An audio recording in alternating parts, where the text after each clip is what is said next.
Once upon a midnight dreary, while I pondered, weak and weary, over many a quaint and curious volumes of forgotten lore, while I nodded, nearly napping, suddenly there came a tapping, as of someone gently rapping at my chamber door. "'Tis some visitor," I muttered, tapping at my chamber door. Only this, and nothing more.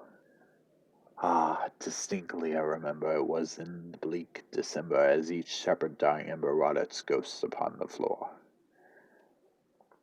Eagerly I wished tomorrow, vainly I had sought to borrow from my books surcease of sorrow, sorrow for the lost Lenore, for the rare and radiant maiden whom the angels name Lenore, nameless here forevermore.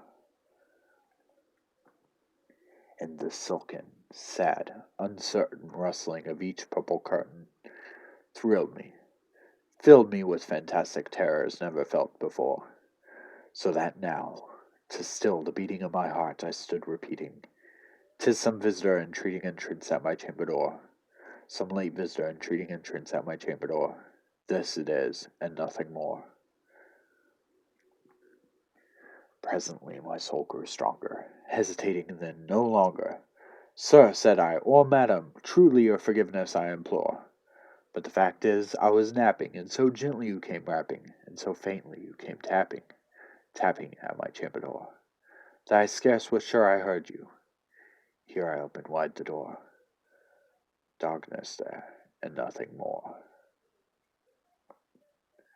Deep into that darkness peering, long I stood there, wondering, fearing, doubting, dreaming dreams no mortal has ever dared to dream before.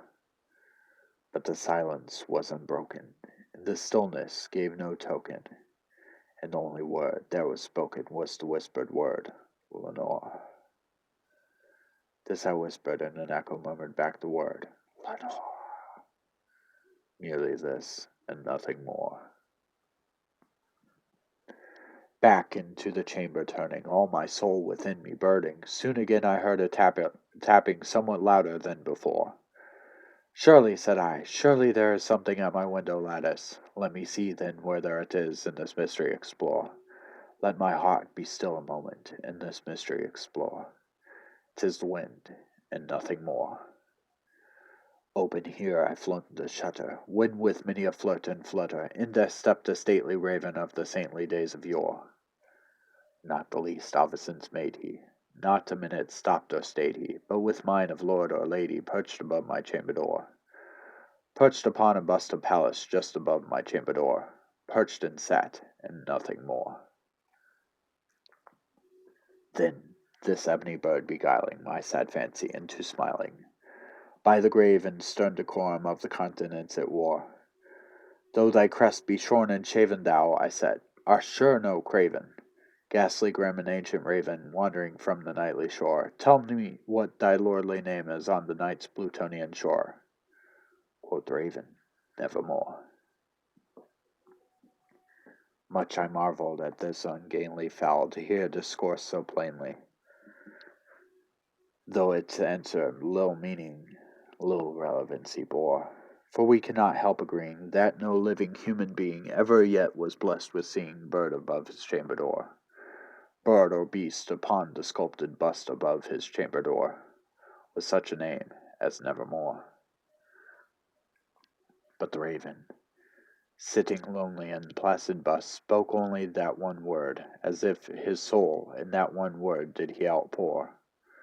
Nothing further then he uttered, not a feather then he fluttered, till I scarcely more than muttered, "Other friends have flown before. On the morrow he will leave me, as my hopes have flown before." Then the bird said, "Nevermore." Started at the stillness broken by reply so aptly spoken. "Doubtless," said I, "what it utters is only stock and store, caught from some unhappy master, whom unmerciful disaster followed fast and followed faster, till his songs one burden bore, till the dirges of his hope that melancholy burden bore, of never, nevermore." But the raven, still beguiling all my fancy into smiling, straight I wheeled a cushioned seat in front of bird and bust and door. Then upon the velvet sinking, I betook myself to linking fancy unto fancy thinking, what this ominous bird of yore, what this grim, ungainly, ghast, gaunt, and ominous bird of yore meant in croaking nevermore. This I sat engaged in guessing, but no syllable expressing, to the fowl whose fiery eyes now burned into my bosom's core. This and more I sat divining, with my head at ease reclining on the cushion's velvet lining that the lamplight gloated o'er. But whose velvet lining, with the lamplight gloating o'er, she shall press, nevermore.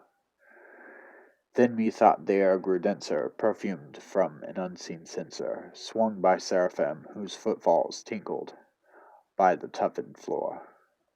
Wretch, I cried, thy God hath lent thee, by these angels he hath sent thee, respite, respite nepenthe from the memories of Lenore. Quaff, oh quaff this kind nepenthe, and forget this lost Lenore.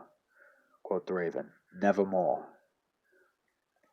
Prophet, said I, thing of evil, prophet still if bird or devil, whether tempest sent thee, or whether tempest tossed thee here ashore, desolate yet undaunted, on this desert land enchanted, on the home by horror haunted, tell me truly, I implore, is there balm in Gillen?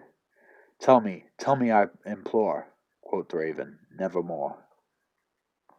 Prophet, said I, thing of evil, prophet still if bird or devil, by thy heaven that bends above us, by the God we both adore, tell this soul with sorrow laden, whether in distant Aden, it shall clasp a saintly maiden, whom the angels name Lenore. Clasp a rare and radiant maiden, whom the angels name Lenore, quoth the raven, nevermore.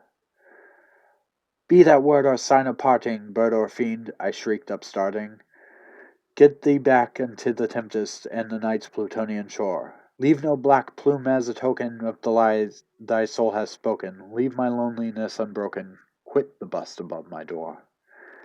Take thy beak from out my heart, and take thy form from off my door, quoth the raven, nevermore.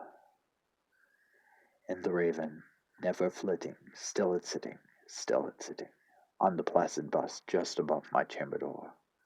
His eyes have all the seeming of a demon's that is dreaming, and the lamplight o'er him streaming through his shadow on the floor. And my soul from out thy shadow that lies floating on the floor shall be lifted nevermore.